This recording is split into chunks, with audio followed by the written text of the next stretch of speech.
Hello, New Zealand. We are back. This is episode number 26. It's Bob McCoskrie on the left of your screen and always on the right. Simon O'Connor, how are you? I'm surprised I'm on this part of the right rather than not, even further off. But anyway, bad joke. You're the far right. That's right. Okay. Yes, very good. Now, the good news about today or tonight is that we're going to be totally balanced. We're going to be taking pot shots at both left-wing parties and right-wing parties in Parliament. In fact, I don't think any political party is going to escape our scrutiny tonight. Now, if you do want to comment, if you're watching and you do want to comment, we get your comments direct through to us through the Facebook page for Family First and also through YouTube. You can comment on all the other platforms that we're on Instagram and X and Simon and my personal pages, but if you want your comments to be seen in the studio, then come through YouTube or through Facebook Family First. Right, I think we should just get straight into it. So, is there any overview or any disclaimer you want to give before we start, Simon, or should we just get straight into it? Oh no, I think it's great when you're broadly challenging, critiquing everybody. Everyone gets offended, and therefore everything is equal and non-discriminatory. Perfect. Okay, well, let's get into the first one, and let's pick on the Greens. And in, what was it? Was it 2 weeks ago? We highlighted a Green MP, Tamitha Paul, and in it, now I'm just trying to remember what she was going on about something completely ludicrous, which prisons. Prisons. That's right. She was saying that that's right. Everybody in prison is in there for non-violent offences, and it's just because they're hungry. And of course, the research came out saying no, that's completely rubbish. Anyway, she decided to do another TikTok because she was obviously watching Political Playback, and she thought she would do another message for us. And apparently, the Greens want to defund the police. Let's have a. Oops, here we go. Christchurch, where I'm visiting Christchurch Men's Prison, and then doing an event at University of Canterbury with Peace Action Ōtautahi to talk about the police and what alternatives we could have to the police and what radical kind of police abolition could look like in real terms. Have you heard that one before coming out of the Greens? I mean, I'd expect it maybe to Pāti Māori, but the Greens, have they gone down that track of defunding the police? It is.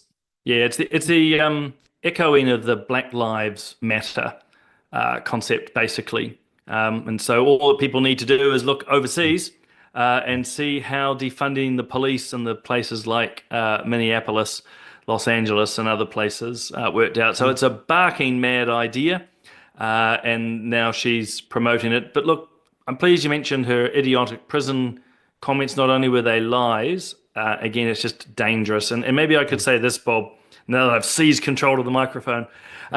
The people who are going to get harmed are the very people that she says are the most vulnerable. So particularly Māori and Pacifica communities, they're going to suffer if the police are defunded in the radical way. Remember, she used the word radical defunding. So it's just nuts. But they're trying to out-radicalize the Māori Party, and I think that's what's happening.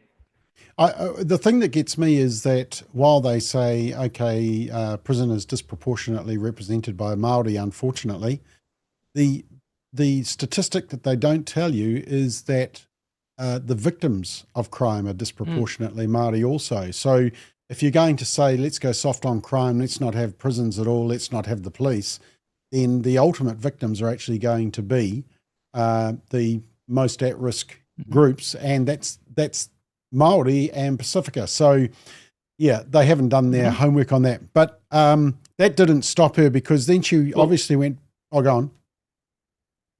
I was going to say, it's because, I'll be blunt, and I'm being slightly provocative, but they don't care. Okay, they talk a big game, Bob, but they genuinely don't care. She's pitching to, in effect, liberal white voters in the suburbs of Auckland and Wellington. That's who they're pitching to. And again, I'll just say it, they don't care, because as you rightly pointed out, and I echoed it earlier, it's Māori and Pacifica. It's often people in lower socioeconomic demographics who are disproportionately affected by criminality. They are the victims. It's just the absurdity of what is Green Party politics. Okay, now the problem is that there's obviously a little bit of airspace in the brain area of this particular Green MP, or maybe all of them, but she went back to her room in Parliament and recorded this little TikTok. Now, I am going to play it, and unfortunately it has got some naughty words, very offensive words actually. But this is what Green MPs do apparently in their parliamentary office, and I'll try and beat them out, but if you are offended by offensive words, please just turn the volume down a little bit just while I play this, just for 10 seconds. So this is a Green MP. I don't give a fuck who talk behind my back, cause the bitch knew better than to let me hear. Hands on my knees, shaking ass on my... I don't give a fuck who talk behind my back, cause the bitch knew better than to let me hear. Hands on my knees, shaking ass on my... I don't give a fuck. I actually looked online to see if you'd done any TikToks when you were in Parliament, Simon, but I couldn't track them down. Have you got a burner TikTok account or something? I was actually the MP putting pressure on TikTok to confirm, as they finally did, actually, that New Zealanders' data is accessible by the Chinese government. So, yeah, I never had TikTok. TikTok doesn't like me.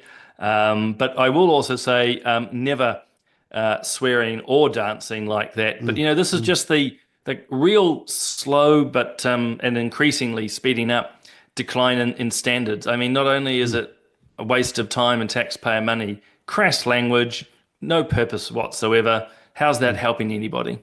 Yeah. Okay, let's just check a couple of comments. And Rosie says, if anyone's going to be defunded, it should actually be the Greens. Jacob says the world will be a much better place, I think that is, without the Greens and Te Pāti Māori. Might be a play on words there. Catherine says, oh, yay, the Greens are literally turning into BLM, aren't we lucky? Actually, as they start to paint over BLM in the States, including New York. And Sue Reed, these are the nutters Hipkins wants to hitch to. Yeah, and I think when that does come out about the type of coalition partners that Labor is possibly going to hitch to, that's when they're going to get in trouble. We probably should have entitled this section MPs behaving badly, because our next party that we want to have a little look at is Te Pāti Māori. And it was related to this image that was published. And so he went home and he was obviously doing the weed eating. And his wife posted this and said, treat every blade of grass like David Seymour and give it a good effing hiding. And unfortunately, well, there's two aspects to this. It's not the first time we've seen this violent kind of rhetoric from Te Pāti Māori. And I know you're going to comment on this, Simon, but I did chuckle a little bit at Radio New Zealand, who tried to play it down by saying, not identifying that the issue was the violent rhetoric, but it was, oh no, Te Pāti Māori is criticised because comparing David Seymour to his lawns. That's kind of like sidestepping the whole context of what the debate is about. Now, just before you comment, Simon, in fairness, David Seymour hasn't set a good record on this, because he was the one who wanted to blow up the Ministry of Pacific Affairs or whatever it is. So but just in your experience, the violent rhetoric, I mean, it's just not on, but it does seem to be increasing, doesn't it? Oh, it's definitely increasing, and worryingly so. I mean, I'm not going to go into depth in this because it'll take too much time, but long and short, when we actually look at what leads to civil disturbance, even civil war around the world, the research often focuses on people not only get into violent rhetoric, but violent rhetoric based around race. It's what often causes a lot of division. And so, I suppose really simply to people, we should be taking Te Pāti Māori at their word, not just Raueri Waititi, basically, in a sense, threatening. Actually, not even in a sense, I shouldn't be diplomatic. Here's threatening language about, cutting down every blade of grass. He's had other violent, aggressive rhetoric before. You've showed that flyer, of course, or poster for the treaty protests. Obviously, the haka in Parliament was threatening. That was no maypole dance. It was threatening. You've got John Tamahiri just did an interview recently talking about rage and how he and his people have so much rage and it's time for it to be released.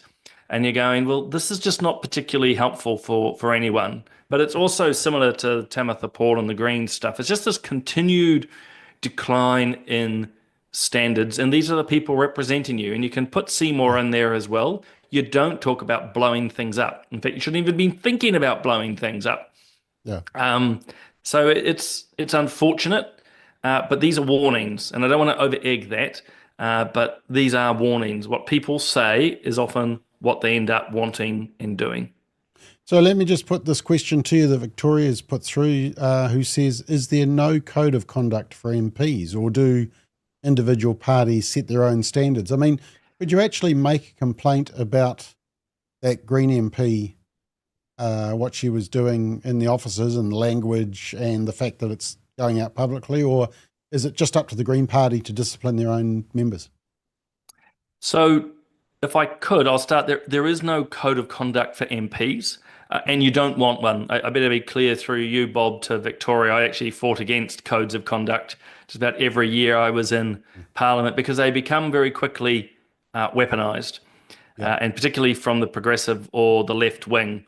You know, I get up and give a speech about free speech and they say they experiencing emotional harm, and therefore I need to be disciplined. So codes of conduct get weaponized. Secondly, each party sort of has its own processes, but those are quite informal. You know, you'd be saying to the MP in caucus, hey, just tone it down a little bit. But the Greens, to be fair on Tamitha, she's not doing anything wrong legally or morally. We see it as a waste of time, but she would counter that this is her engaging with her voters. So she's allowed to do it. It's stupid. It's a waste. But yeah, there aren't codes of conduct. And I know MP's conduct is pretty bad. If it's really serious, like the haka, the threatening haka, or who was the MP that crossed the floor and challenged Matt Ducey? Oh, Julianne Genter. Oh, Julianne, yes. A Green MP. So there are lines. If you cross the line, you go to something called the Privileges Committee, which is like a court of MPs. There are, so if you've crossed certain lines, but codes of conduct, dangerous things to have. Yeah. Okay. I just saw this one. Kirstine says an IQ test with minimal standards ought to be implemented for MPs and staffers. The halls would echo. It really does seem the standards for intellect have dropped a long way down. I would never have got in. No, I think they actually raised when you left, Simon. Jackie says, sorry, I was a little late. So hello, Bob and Simon. Hello, Jackie. That's okay. Woke6 says a party based on race is in itself racist and can only be racist. So there we go. Right, so that's who have we covered? Pāti Māori and the Greens. Let's have a little discussion let's go to the other side of the house and let's have a discussion about ACT. Before we talk about, and I don't know if you've heard of WWJVF, who would Jesus vote for? We'll come back to that, yeah, because it used to be WWJD, good Pentecostal. But just let's cover the announcement that they made during the week. So they said that they're going to put ACT candidates in local councils. Now, it seems to me to be only Labor that have really run candidates overtly in local council elections. National have sort of done it covertly, maybe citizens and ratepayers. There's been certain groups that you sort of think, oh yeah, they're national aligned. But ACT seems to think that they want to put themselves in that space. Where do you sit on this issue? I actually think it's quite a clever move by ACT. Put really simply, and don't get me wrong, there's some risks, and I can touch on those. You know, partly of why the likes of National, for example, haven't gone this route. But it's a real opportunity for ACT. I mean, generally, very low voter turnout at elections. Yeah, but it becomes a bit easier. And like, I don't know about you, Bob, but when I open up the book every 3 or whatever years to vote for council, I mean, don't know who 3/4 of the people are. So the fact that you know that the Labor aligned, or in this case ACT aligned, will make it easier for some people. I suspect too ACT is hoping to sort of tap into, well, some of the race issues they're already involved with. So the fallout from the Treaty Principles Bill. But people may or may not know, but this local body election, and I think it's October, is going to see referenda around the country of whether we should or should not keep Maori wards. So I think ACT is trying to tap into that, because there'll be a lot of strong feeling about that. Yeah. So a smart move. The risk, though, is reputational, and it's why the likes of National and some other parties have not gone this way. You end up with some unknown random candidate in some little district under the ACT branding, and all of a sudden David Seymour's been asked about it. What did such and such do? So there's always a reputational risk. And then for some parties, there's always the worry about money.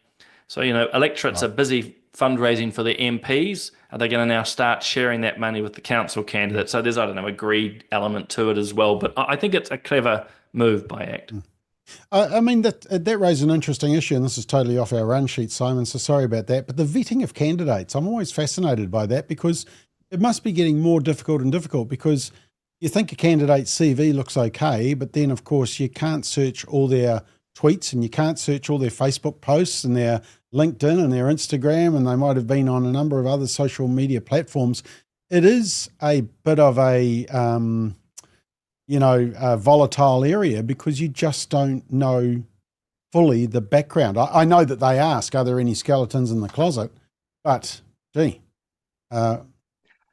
must be difficult for parties. I always think when it does blow up that, I'm not sure if that's really the party, no matter who the party is, because it's just very hard to vet these days. Yeah, it is. I mean, there are options. I mean, I know some candidates actually, and I've forgotten what they call it, Bob, but basically people go and I think it's called blue washing or something. You can hire people to actually go and clean up your social media for you. And equally, you can hire people to go and actually look back through literally someone's entire, let's say, Facebook and find problems. But it's expensive and time consuming, and it's hard enough for 70 plus, MP candidates that learned thousands. I think you're right. I think it is unfortunate and inappropriate, actually, when media take the obscure actions of an even more obscure candidate and then try to skewer the party leader of the time. But it is difficult. Yeah. But, one of the problems, and I'll finish on this with political parties, and this goes across the spectrum, they often are choosing what appears the shiny new thing. So a candidate just appears in sharp suit or dress, speaks well, flatters everyone and gets voted through. And those are ones that often, like National found a few years back, were embroiled in those terrible scandals. So they were flashy, but no one knew them, versus those who actually worked their way up through the party. And that's some of the best vetting. If you've been an activist for years with Labour or National and then end up in Parliament, people do know you. And I think it makes a difference. Yeah. Okay. Now, during this interview, nice cup, by the way. Yes, it's very nice. Yes. David Seymour said, never say never, but I just make the point we are looking for people to stand in councils. And then he brings in Jesus for some reason. Now, I'm not quite sure why David Seymour brought in Jesus into his discussion. I mean, I'm pretty sure from what I've heard, he hasn't started attending a church, but maybe he has. But anyway, he says, if Jesus comes back and says, I want to stand for Auckland, for Mayor of Wellington, we might say, buddy, with that hair and beard, how could we not endorse you? By the way, the ACT Party is not going to bring back Jesus. That was clearly a joke. And then the media interview went like this. Do I reckon Jesus would support it?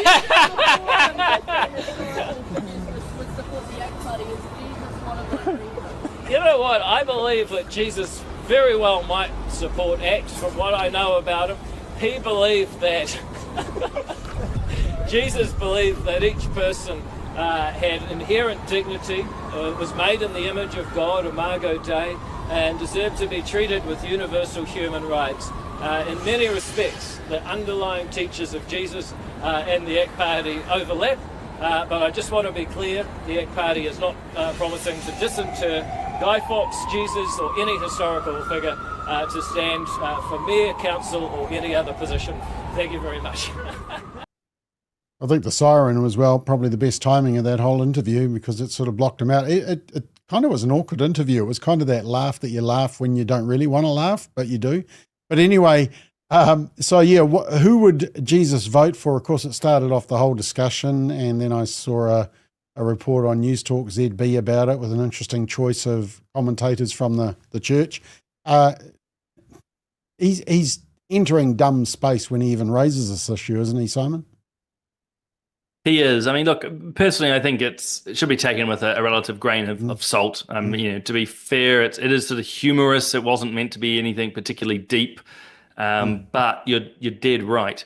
He shouldn't have gone there, but he does seem to have a little bit of a obsession with the concept of Imago Dei and then trying to link that to sort of libertarian policies about individual rights. He's always drawing a bit of a long bow, but I just think the way his mind works, it's just something that, if you will, popped out.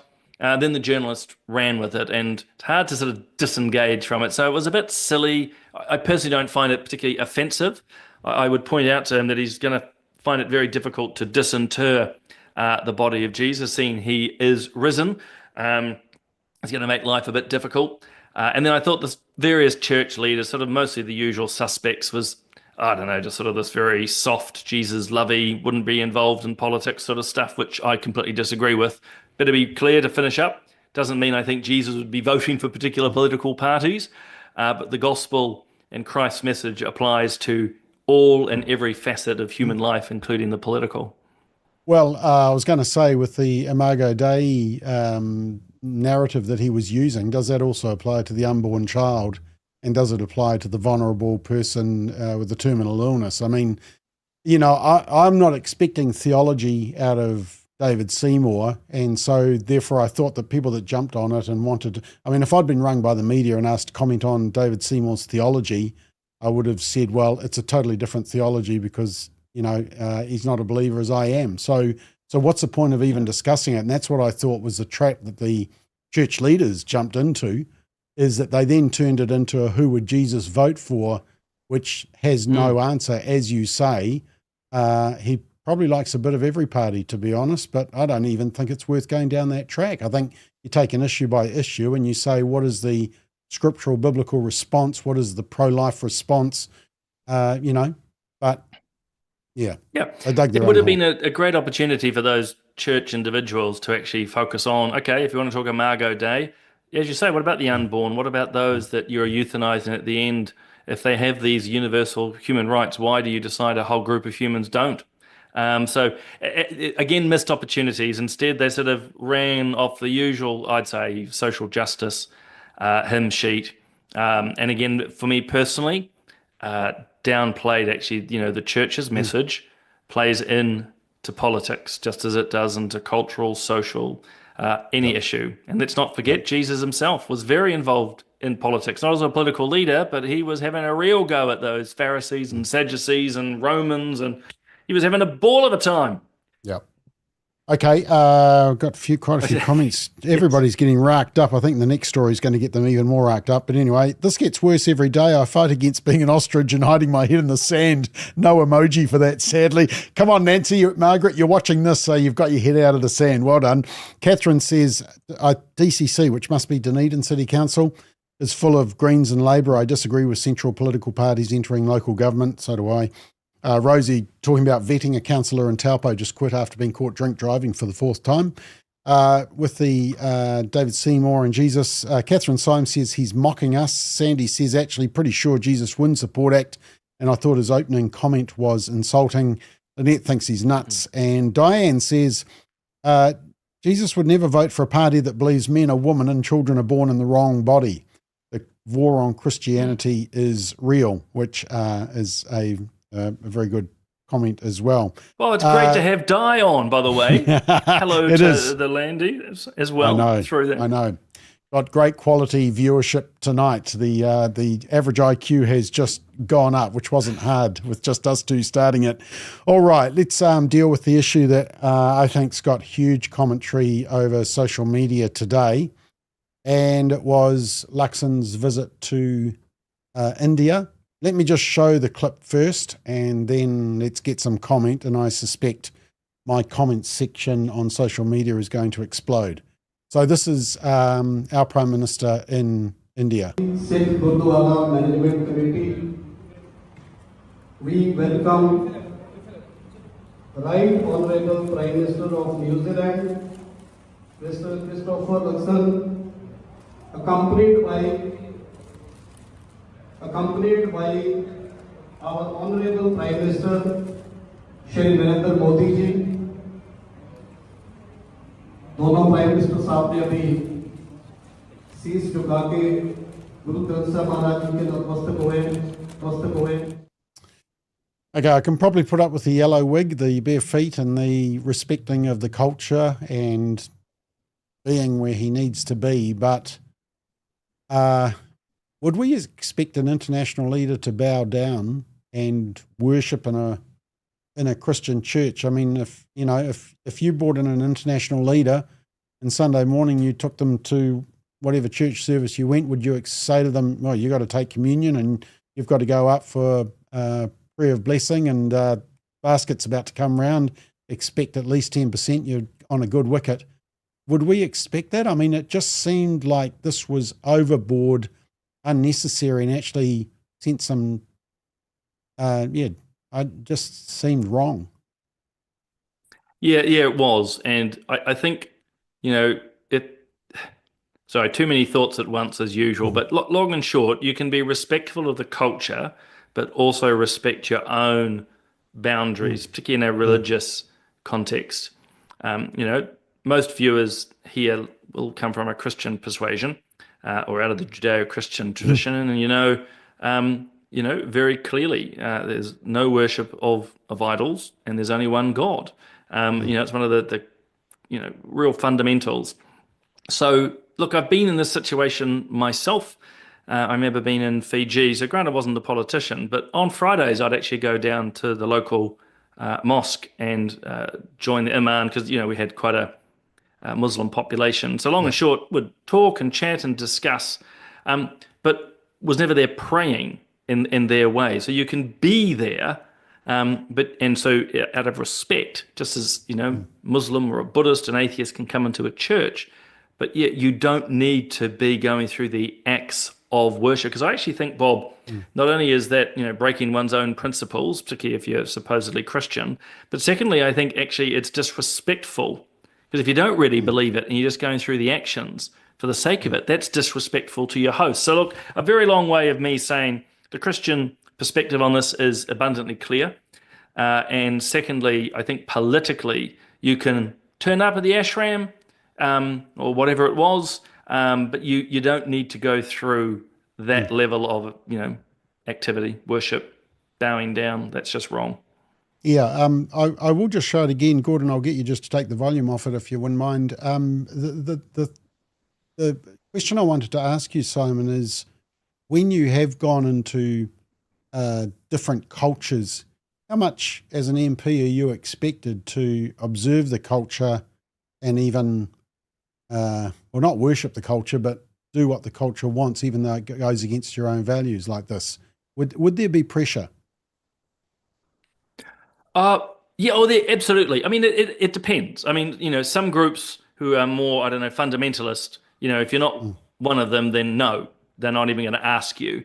But a lot of others actually are very embracing, and yes, they would be delighted, not because they're wanting to convert you, but they just want you to be part of what they're doing, and you legitimize it. But my experience, and I've been to, many mosques, I've been to many temples, synagogue, and so forth over time, but I've been able to do so, I believe, respectfully, but not to compromise my Christian values. So I'm not bowing down, I'm not lighting candles, I'm not partaking in prayers. And you would expect, actually, of our Prime Minister's handlers that all of this should have been pre-agreed.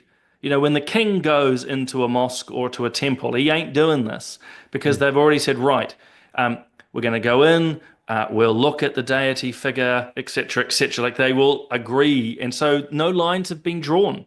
And that's why you've ended up with this situation happening right here.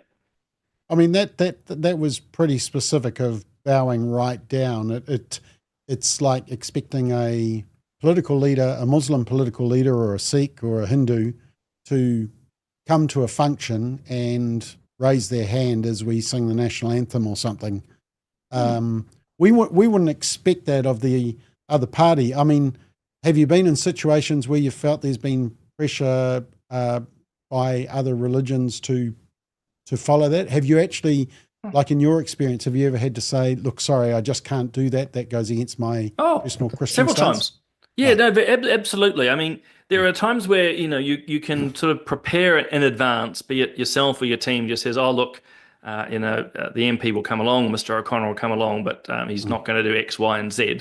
There are other times where, not so much an ambush, but, they will try to say, oh, well, will you come and join us for our prayers? I was in Bahrain last year and visited a lovely mosque there, and they started their afternoon prayers. And, very kindly from their perspective, they said, "You're very welcome to join." And I just said, "No, thank you. I'll just sit at the back and observe." And then in other cases, from lighting candles, from indulging in blessed foods, you just say no thanks. Often we'll say, "Oh no, look, I'm Catholic, I'm Christian. This is not my tradition. But look, thanks so much for having me here." So in other words, you don't need to go the whole way.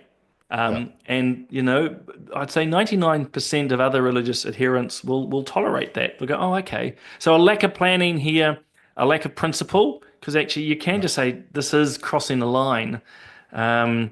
It's unfortunate. As I said at the start, you can balance respect of culture, but also by respecting your own cultural and religious traditions.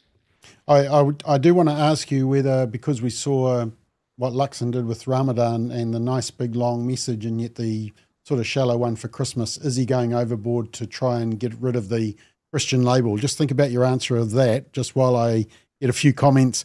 Nancy Margaret says, no, that's a dizzy limit. I know we didn't vote for a pastor, but Kirstine says, on the flip side, I wonder what the Indians think of him doing that when they realise he isn't genuine. Rabbit Hole says, it did look token. A politician I'd expect to draw boundaries if they're of a different religion. And John says, sing it, people, God defend New Zealand. The anthem was Chris acting traitor to our national character. The other thing I looked up, somebody posted on, when I posted this on LinkedIn, somebody commented and said, not to mention all the Indian Christians that face persecution from Hindu extremists empowered by Modi to burn churches and stone followers of Christ. They need to be stood up for. I did just check that, and Open Doors, their world watch list, they actually put India in 2018, they put them down as a country where Christians experience extreme persecution for the first time. I know that there was, in fact, you suggested we just have a quick discussion about the illegal anti-India activities in New Zealand that Modi raised. I wonder if it was raised about the persecution of Christians in India. I suspect not, but what do you reckon? No, I mean, firstly, Modi's politics is very much around Hindu nationalism. And so there is a lot of violence against Christians and Muslims as well. So I think that's important. Secondly, it seems to me the India trip is important from New Zealand, trying to get a free trade deal. I think it's still very difficult despite all the talk, but it seems to be a charm offensive of the highest level. And so massive compromises, massive parking up of principles, and there'll be nothing said that's going to cause any offence whatsoever. Not a chance. So one of the most interesting graphs that we just touched on Straight Talk on Monday night was this one where they took one company, so it's Talbot, and so it's the same polling company using the same survey source, so you can get some kind of comparison. And those lines up the top are positive favourability of Clark, Key, Arden and Luxon. Luxon is the line down the bottom. So he's net unfavourability. And these are all in the first term. I mean, obviously Arden's plummeted and so did Clark's. Key almost. But, gee, Luxon's in a bad way. So, I mean, this trip does matter a lot to him. I mean, he's had a good day economically today, good GDP, finally in the positive. So, maybe he says, hey, this is worth the sacrifice because I need to get my favourability ratings up. Is it? Because I just think the people that vote for him are going to feel a bit of an ick factor. Yeah, I think a lot will. I mean, obviously a lot of Christians will go, whoa, you crossed a line there that you didn't need to. And maybe that's something I was not articulating well enough earlier. You don't need to do that. Again, there's ways around it. Secondly, look, he's in his element. Christopher himself would tell you, and he has spoken in public, he loves this international stuff. It's right down his alley. And actually, overall, he's doing good and important work there. Whether it'll turn the favourability around here, I think it's difficult. I think, unfortunately for him and for National, the narrative about him is relatively set now. Yeah. And I think it was Dr. Grant Schofield at AUT who said, look, he's trying to please the people that never voted for him and probably will never vote for him. He needs to actually start supporting the people that gave him their vote. Anyway, okay, let's keep going because we need to have a go at Labour and New Zealand first before our time's up. Firstly, Labour's an interesting one because basically you had the spokesperson for finance, Barbara Edmonds, probably nobody's heard of her, but anyway, she turns up to the investors, the infrastructure conference, which seemed to go well also, another tick for Luxon. And she spoke there and basically she said Labour will support PPPs, which are overseas investment in some of our infrastructure. But then people came up to her afterwards and said, well, hang on, I thought you didn't support that. And so she said, well, our position is nuanced. She said, quote, I think there's always room for improvement. And again, my apologies if people feel that it creates uncertainty, but with different communication tools, you use different language. And they also said that they communicated their policy in different ways to different audiences.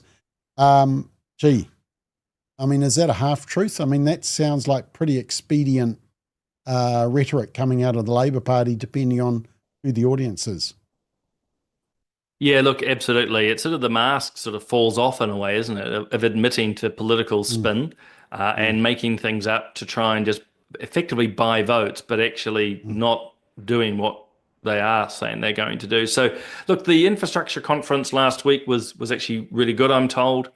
And one of the positive elements was bipartisanship. So the fact that Barbara Edmonds was there from Labour, obviously National was there as government. And maybe she got a bit carried away with it, but actually, you know, Labour's policy on these public-private partnerships, so where a private firm, for example, builds a hospital or a road, gets to run it and takes some of the money as a consequence to help cover their costs, but help government. Labour's always been very opposed to that. Labour wants to effectively centralise and control everything. And so I'm not trying to be overly partisan here, it's just to give people a sense. So they don't support them. But yeah, the mask falls off when things like this happen, that they're just making it up. We'll just tell you whatever you want, so long as you vote for us, and then we'll just go and do whatever we want to do. So no, it's not good. And that'll be noted, by the way, you know, these investors, one of the reasons New Zealand struggles for foreign investment is we just keep changing things left, right and centre, and you can't trust what the government of the day says, or in this case, the opposition. Yeah. Okay. This one I just had to show this one. Woke 6 says Labour Party is led by a man who doesn't know what a woman is or is too coward to tell us. So maybe that's why they can't figure out their policy on simple things like PPPs. All right. Final topic for tonight. And let's have a go at the only party that we haven't touched on yet, and that's Winston.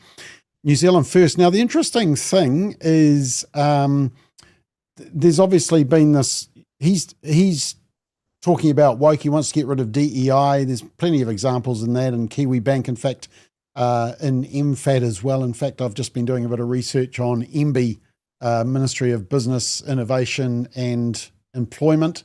There's some wokeness there, which I'll show you in a upcoming McBlog.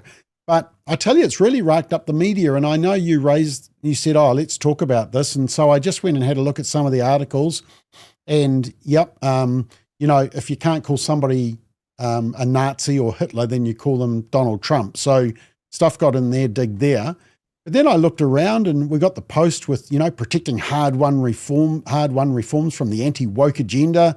And then the Herald got involved with Winston Peters' bill against woke policies that ignites affirmative action debate.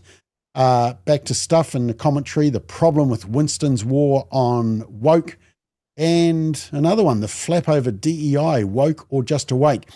I always think, Simon, that when the media come out super hard in unison on an issue, probably the opposite view is the winning one. And so they're all coming out hard against Winston, wanting to deal with woke and virtue signalling and the focus on sexuality, gender, climate alarmism, and, you know, race, oppressor and oppressed. So the fact that the media are coming out so hard against him probably means that he's onto something.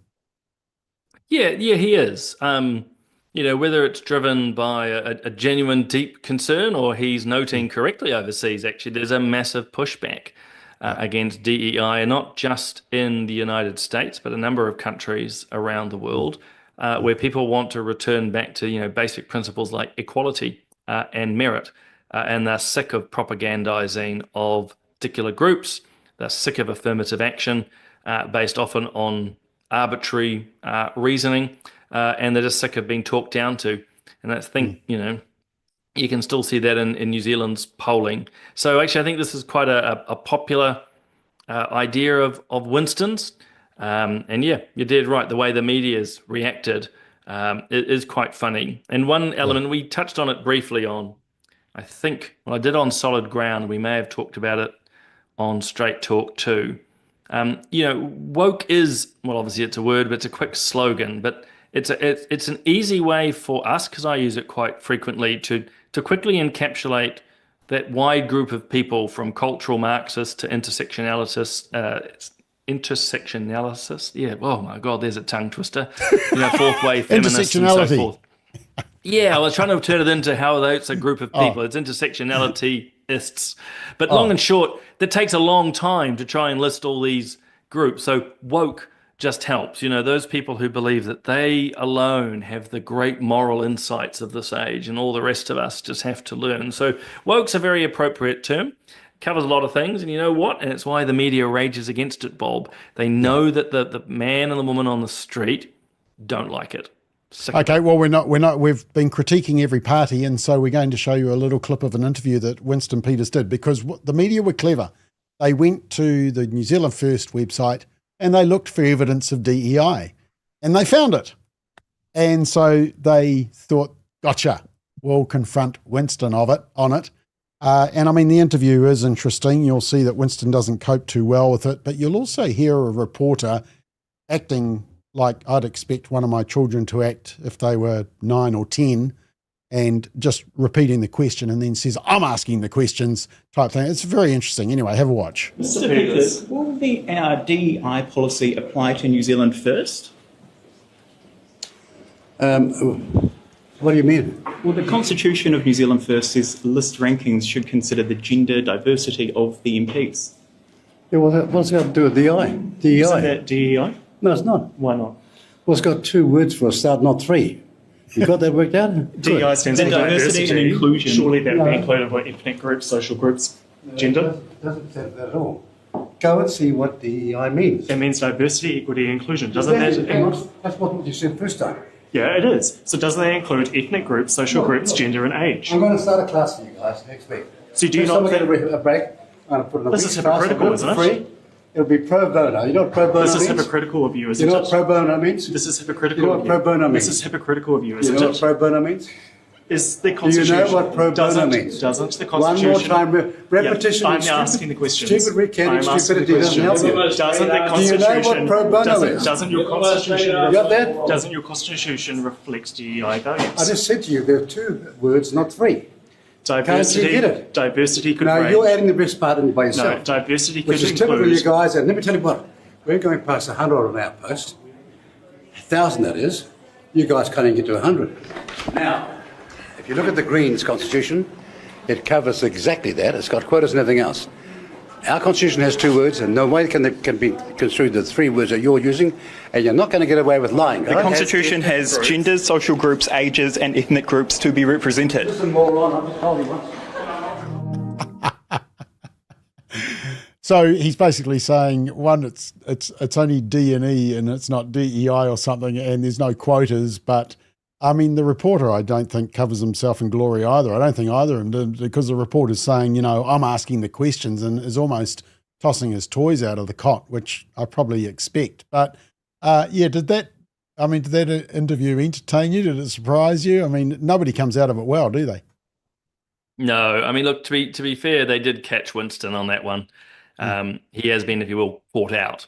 So yeah, they do. You can, I don't know, haggle over the wording, but at the end of the day, there is, if you will, a DEI, or certainly a commitment to a diversity inside their constitution. So it has caught him out. I didn't know. I mean, to be fair, I haven't read the constitutions of many other parties. So yeah, he's got caught out. But you're also right.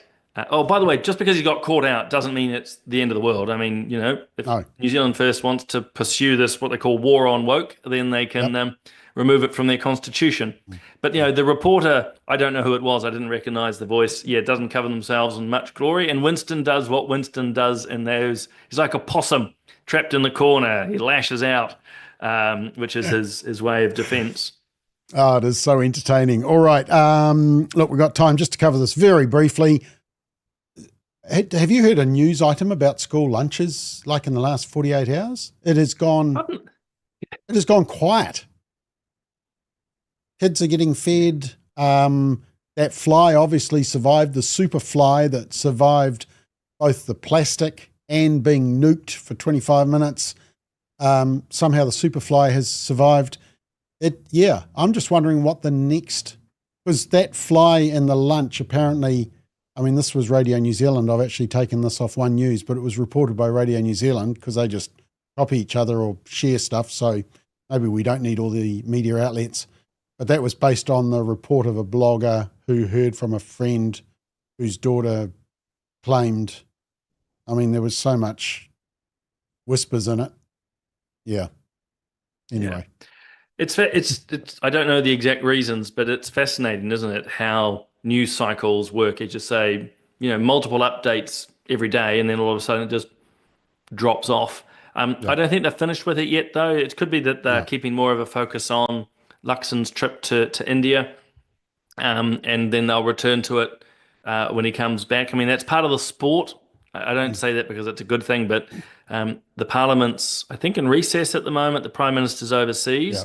When they attack the lunches issues, it's about the lunch, but they also want to land hits on the government and on the Prime Minister. So in many ways, they might just be holding fire for now. So most of the stuff has been surface level. In effect, though, just finally, what would you give as a rating to Luxon for the last 2 weeks? He's had the economic summit. He's had the trip to India, possibility of a free trade deal. He's had a good GDP result today. He'll be sleeping a little bit better, won't he? Because that's kind of the ship he's really been trying to turn, is the economic ship. And if he can do that, he may get away with all this other type of stuff that's upsetting his core vote base. Oh, look, absolutely. I mean, and in some ways, and the economy, certain elements of the economy happen regardless of who the government is. But actually, a lot of the, particularly around monetary policy.